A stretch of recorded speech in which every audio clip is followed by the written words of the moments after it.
If you got in my way, I'm dunking on you. If you're not close enough to me, I'm going to shoot a three-pointer in your face. If you get too close to me, I'm going to go around you. So by any cost, any means necessary, I'm going to punish you for sure because you're a never. Okay, Tony, let us go to that 105-point game. Talk us back to, of course, you're going to be playing in a provincial state of the Philippines, which is the Iloilo.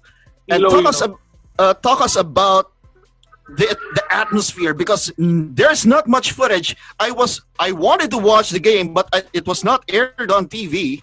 But can you describe to us the arena, the temperature, and the crowd there? Well, I mean, I want to go back to the flight going to Iloilo. In the game right before Iloilo, I scored 70. I want to say I scored 78 points the game before it, that 105-point game. There was an old guy, Filipino guy, who watched me play that game. Okay. On the airplane, he was flying over to Iloilo with us. As I was sitting in my seat listening to my music, the old man came and tapped me on my shoulders. He looked down at me and he asked me, he says, "Mr. Tony, do you know the highest scoring single point game in the PBA?" I said, "Yes, sir." I'm looking up at him in my seat in the airplane. I'm looking up because he's standing up and I'm sitting down. I'm looking up at him and I said, "Yes, sir." It was 103 points by a guy by the name of Michael Hockett in 1982. So he looked down at me. He says, "Tony, you can break that record." I said, "Sir, not in a million years I'll ever be able to score 100 points. But thank you for having the confidence." He says, "Tony, you can do it." I said, "No, sir, I'll never be able to score 100 points. But again, thank you for having the confidence in me." So the old man took off, went back, sat down in his seat. So now we proceed to fly over to Iloilo. So now 2 days later, I get to the Coliseum. I'm on the floor warming up before the game. I see an old man pointing at me from the bleachers. He's pointing his finger at me, telling me, "You can do it." Just pointing his finger. And I don't know who this old man is because I didn't remember his face. So then I asked my teammates, Rudy Distrito and Nelson Asatano and all them. I asked him, I said, "Man, who is that old guy keep pointing his finger at me over there?" He says, "Tony, they said, Tony, that's the old man from the airplane that was talking to you." I looked at him and I said, "Damn, it is him." But he was just giving me encouragement, telling me, "Tony, you can do it." Okay. And I'm looking at him thinking, shaking my head like, no, because that's too many points. But he's telling me, "You can do it. You can do it." So, of course, the game kicks off, and Sonny Jaworski, with his Detroit Pistons, if I can call them, they brutally fouled me, brutally. You know, they tried spitting in my face. They took a knee to my groin area. They did everything possible to get me into a brawl to get kicked out of the game because they knew that's the only way they could win the game, to get me ejected. But Coach Yangale and Elmer Younger did a very good job in prepping me before the game, telling me, "Tony, they're going to do this, they're going to try to do this, they're going to do that to you." So they had me prepped, and so it made me ready for the game. I was ready for the fouls.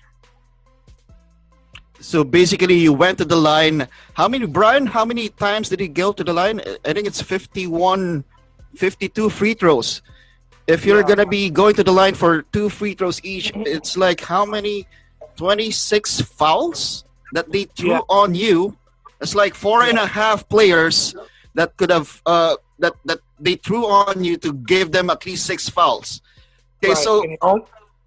So talk about those fouls. I mean, of course, the first 5 times that you're gonna get those fouls, how did you get that confidence to say, "Hey, I'm gonna keep on attacking this defense.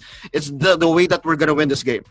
You know, again, Coach Yangale and Elmer Younger, you know, they just had me prepped for the game. And by them prepping me for the game, telling me they're going to try everything under the sun to try to get me ejected. And I knew how important this game was to us to win. So it was nothing they was going to be able to do to me other than taking my head off, of course, which they tried. And by halftime, half of their team had almost fouled out of the game by halftime. So I walked over to Sonny Jaworski And I told him, I said, you got to try harder than that. Okay. So he says, well, Tony, I'm not responsible for you once you leave this gym. So when he told me that, I thought to myself, maybe I need to zip up. I was just a beast that day. Again, I got to give all credit to my teammates because they were protecting me as much as they could. Okay, talk about, of course, Coach Sonny Jaworski. Did he play on that game or he just coached all the way? No, he just coached. And of course, you scored 105 points. Did you count your points as you score? No. They announced on the PA system, Tony Harris has broken the all-time record, halftime record with 59 points. Mm-hmm. And the old man I'm telling you about before the game, he stood up and started clapping. He started pointing his finger at me again. Okay. Telling me, I told you you can do it. Because now he thinks I'm trying to break this record, and I really wasn't. I was just trying to get the win because I really wanted to beat Ginebra. By any cost, I just wanted to beat them because they had the loudest and rowdiest fans. I love Ginebra fans because they stand behind their team 110%. Win or lose, Ginebra fans are gonna stand there. They booed me before I made it to the arena. They're standing in the doorway as I'm going into the arena, spit on my posters and tear my posters up, set them on fire. So it was that crazy, huh?